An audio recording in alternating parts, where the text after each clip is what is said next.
Bienvenue dans le podcast des audacieux normands par la Caisse d'épargne Normandie.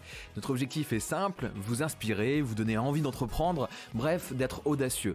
Nous partons à la rencontre des Normandes et Normands au parcours incroyable pour faire découvrir leur passion et aujourd'hui, je reçois Axel Ayad, fondatrice de la plateforme mapato.com. Allez go!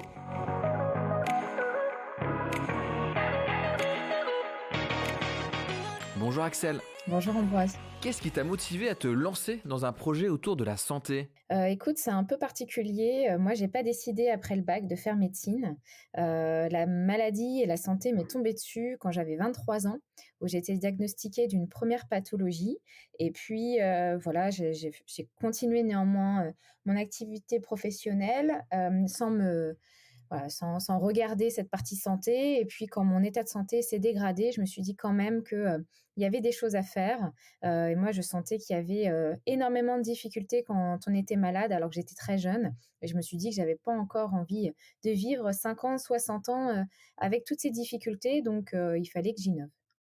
Et donc, tu as innové puisque tu as créé une plateforme qui s'appelle mapato.com. Est-ce que tu peux nous la décrire ? Oui, bien sûr. Mapato, ça part du constat qu'aujourd'hui, malheureusement, nous ne sommes pas tous égaux pour atteindre des experts médicaux. Soit vous êtes connectés, vous avez des médecins autour de vous. Principalement, on identifie qu'il y a une grosse inégalité entre les classes sociales et votre niveau d'éducation. Et donc, malheureusement, il y a une grande part de la population qui aura beaucoup de difficultés à atteindre des experts médicaux. Et donc, du coup, à obtenir des informations pertinentes sur sa maladie, les nouveaux traitements et maximiser ses chances de guérison ou en tout cas d'améliorer sa qualité de vie. Donc, partant de tout ça, j'ai réfléchi pour savoir comment on pouvait lutter contre ces inégalités. Et après un an de travail, on a créé la plateforme Mapato qui permet de retrouver des recommandations, donc sous forme d'annuaire, par pathologie, dans lequel vous allez retrouver des médecins qui ont été recommandés par des patients qui ont la même pathologie que vous. Et aujourd'hui, on est vraiment les seuls à offrir ce service. Ouais, c'est super intéressant que tu aies eu cette initiative parce que c'est vrai que on pourrait aussi rester les bras ballants en quelque sorte, ça n'a pas été le cas. Comment tu as trouvé la force de lancer ce projet ? En d'autres mots, aurais-tu été aussi investi et concerné si tu n'avais pas eu de maladie chronique, toi ? Écoute, je pense que c'est assez compliqué d'innover dans la santé parce que c'est très réglementé, c'est un secteur assez fermé. Et en fait, déjà que j'ai eu des difficultés en tant que patiente à me lancer, alors si en plus je n'étais même pas patiente, pour la petite anecdote, plusieurs fois dans l'année où j'expliquais que j'ai préparé le projet, avant de le lancer, j'ai rencontré les instances publiques, ministères, ordre des médecins, etc. Et on m'a souvent demandé qui j'étais pour me présenter et qui j'étais pour innover. Donc non, effectivement, pour répondre à ta question, si je n'avais pas été patiente, déjà je pense que je n'aurais pas été victime de ces inégalités d'accès aux experts médicaux et donc j'aurais pas forcément identifié ce problème et souhaité innover pour trouver une solution. Alors, tu as parlé de la difficulté d'être dans un milieu très fermé, qui est très normé en quelque sorte. Est-ce que tu as rencontré d'autres difficultés ? Puis aussi, comment tu as fait pour surmonter ces difficultés ? Écoute, j'ai aussi identifié, et ça c'est une des deuxièmes parties de Mapato, c'est que en fait, il y a énormément d'informations sur les pathologies sur Internet. Vous avez différents sites qui vous donnent des informations plus ou moins vérifiées, et c'est à vous de faire le tri avec vos connaissances et vos capacités. Et donc, c'est pour ça que quand vous vous connectez sur Mapato, qui est une plateforme gratuite, vous allez pouvoir indiquer les pathologies qui vous intéressent. Donc, ça peut être les vôtres ou celles de votre entourage. Et on va au quotidien vous donner des informations vérifiées et facilement accessibles et compréhensibles. Parce qu'aujourd'hui, vous avez soit des sites de médecins, de recherche, etc., qui sont incompréhensibles du grand public, ou des sites plutôt médias grand public forum où là on frise quand même l'hypocondrie et donc vous allez avoir l'impression que vous allez avoir un cancer si vous avez mal juste un peu mal au doigt. Donc c'est une autre difficulté, c'est en fait d'arriver à trouver des informations de qualité et compréhensibles et activables pour tous. Donc ça aussi, c'est une fonctionnalité qu'on a développée dans Mapato. Aurais-tu pensé que ce projet allait prendre cette ampleur, que ça allait devenir ton activité principale? Alors, pas du tout. Moi vraiment en fait, je voulais me lancer j'avais cette idée et je me suis dit: «Il faut que j'essaye de trouver une solution». Donc j'ai quitté mon emploi, j'étais DRH, et donc j'ai décidé de quitter mon emploi pour créer ça, mais en me donnant, 1 ou 2 ans, pour essayer de le faire parce que, je voulais vraiment, améliorer, la vie des patients en France.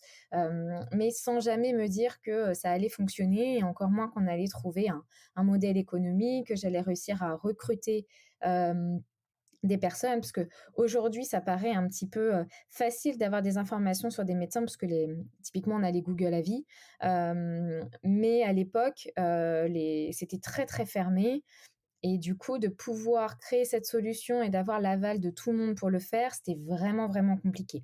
Donc j'étais vraiment pas sûre qu'on allait pouvoir développer la plateforme et encore moins que 4 ans plus tard, on ait déjà un franc succès avec nos 80 000 utilisateurs. Est-ce que c'est un conseil que tu donnerais justement aux jeunes audacieux qui nous écoutent, de pas attendre qu'un projet ait toutes les planètes d'alignées pour y aller, mais aussi savoir, aller petit pas par petit pas et être surpris, de la destinée du projet? Ah oui, tout à fait. Enfin, moi, je le dis souvent, si vous attendez que quelqu'un vienne, taper à votre porte, vienne vous chercher sur votre chaise, pour, vous donner une idée, de la conviction, un business model et de l'argent, personne n'innovera jamais. Donc il faut être audacieux, et il faut se lancer dès qu'on a identifié un besoin, auquel vous avez identifié peut-être une solution pour y répondre, bah, il faut essayer. Effectivement, la vie d'un entrepreneur et d'un innovateur, bah, c'est semé d'embûches, hein, c'est des up and down, mais en tout cas, il faut pas lâcher parce qu'après, au bout du tunnel, il y a énormément de sens et de satisfaction à apporter une solution, sociétale. Comment tu te rassures au quotidien? Est-ce que tu as un entourage, très proche de toi, des mentors, des coachs? Comment tu fais? Alors, moi, j'ai de la chance, c'est que j'ai une équipe au top. On est déjà 10 dans l'entreprise. Et en fait, ce qui me rassure au quotidien, c'est qu'on a un canal de communication entre nous qui s'appelle des paillettes dans nos vies. Et au quotidien, dès que l'un d'entre nous a des retours positifs, donc que ce soit des patients utilisateurs, des patients sur les réseaux, des associations, des partenaires économiques, du ministère, etc. Dès qu'on a un retour positif de quelqu'un vis-à-vis de la plateforme, on le poste. Ce qui fait que les 10 salariés ont connaissance comme ça en fait, de la satisfaction qu'on crée au quotidien. Et c'est plutôt ça qui me rassure. Je me dis qu'on va vraiment dans le bon sens quand au quotidien on reçoit, des paillettes et que tout le monde nous dit à quel point on peut révolutionner la vie de personnes. Ça, c'est une de mes énormes satisfactions et c'est là où je me dis que je vais dans le bon sens. C'est sûr que ça doit être super motivant. Comment la caisse d'épargne t'accompagne au quotidien? Écoute, la Caisse d'épargne nous a beaucoup soutenus. On a fait une levée de fonds assez importante, de plus d'1 million d'euros, il y a maintenant 1 an et demi. Et donc la Caisse d'épargne, nous a soutenus, dans cette aventure et aujourd'hui, ils nous soutiennent au quotidien. Ils nous mettent à disposition des outils et un soutien avec des conseillers spécialisés. Quels sont les prochains projets pour, mapato.com?